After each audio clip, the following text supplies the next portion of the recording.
Awards last night I did not watch. I was writing the Trump book. Over the weekend, I wrote 7,500 words. My head blew off. But it was raining and windy, so I said, I'm going to knock a lot of this out.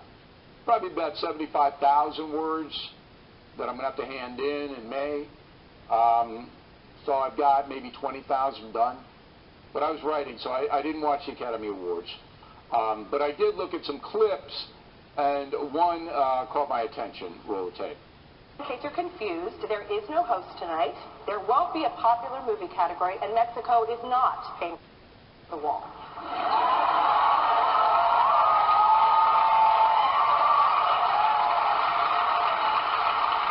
That's right, and we won't be doing awards during the commercials, but we will be presenting commercials during the awards. So if all the winners could please say, Hellmann's Mayonnaise, we're on the side of food, instead of your speeches, that would be great. You know, I think back, Johnny Carson, Bob Hope, and then we got the Smug Sisters there. What a deterioration. You know, in all forms of entertainment in our country. But, you know, they're just smug. That's what it is. I thought about it, but I don't care whether they're liberal. I don't care whether they tweet stupid stuff. I don't. All right? I know 1,000 times more about this country and about history than those ladies do. They don't mean anything. But the smugness, the virtue signaling of the whole crew out there in Hollywood, it's just nauseating to me. It really is. And that's what it's about. Now, Green Book won Best Picture. I didn't see the others, so I don't know if it was the Best Picture, but I know I liked it a lot, and I told you that. And I dragged the urchins in to see it, too. It was a great history lesson. And I was happy that they recognized Green Book as Best Picture of the Year. So John Wayne, you know, old Duke, conservative guy. He died at age 72 in 1979. At age 63, he gave an interview to Playboy magazine where he said this, quote, I don't feel guilty about the fact that 5 or 10 generations ago these people were slaves. Now, I'm not condoning slavery. It's just a sad fact of life, like the kid who gets infantile paralysis and has to wear braces so he can't play football with the rest of us, unquote. He also said in that same interview, I believe in white supremacy until blacks are educated to the point of responsibility. Don't believe in giving authority positions of leadership and judgment to irresponsible people, unquote. That's pretty nasty. The second one in particular, the first one's not great either, but it's, you know, 1971 wasn't the dark ages here. We had already been through the civil rights movement. There have been laws passed to protect African Americans, and pretty tough. So now the LA Times is taking the lead to rename the Orange County, California airport.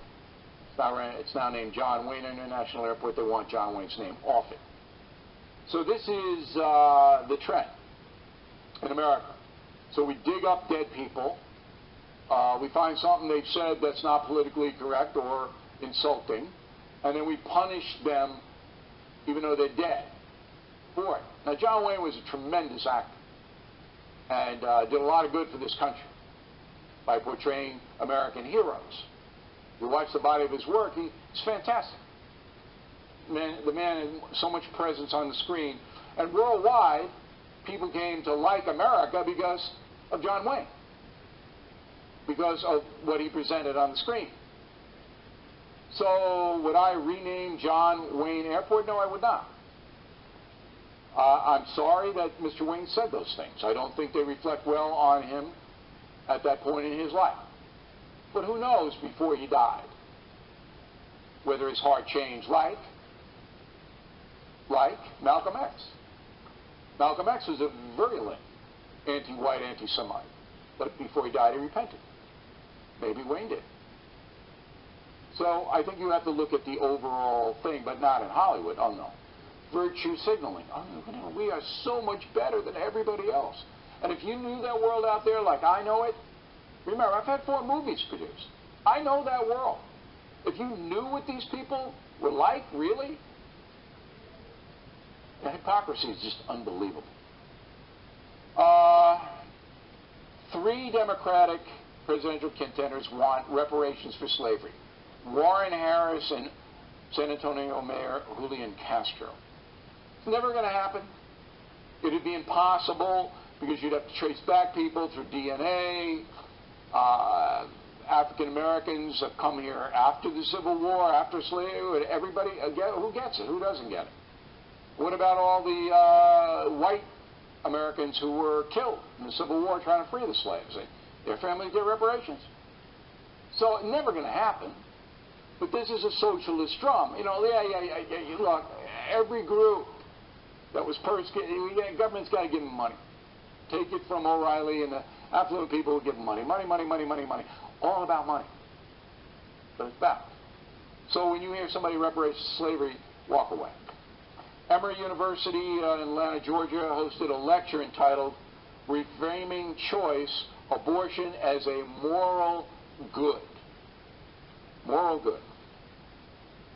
Okay, so extremism is now mainstream. Abortion's good. Morally good. God wants you to do it. But we don't believe in God. Humanistic ethics say abortion's good. The taking of a life. Because it is a life. Because on conception it's human DNA. That's a life. Maybe it's not a person if you don't think so, or this guy doesn't think so. It's life. DNA. There it is. Scientific fact. But then, you know, the lecture at Emory was on reproductive justice. It's all about justice now. So reproductive justice. No, I don't want the kid. Out of there. That's justice. But really, I mean, you know, this is the country we live in today. This is where we live. Even people who are pro-choice. You got to be appalled by this. You have to be. Abortion is something, a medical procedure that should be used in an emergency. Not morally good. The taking of a life is not good.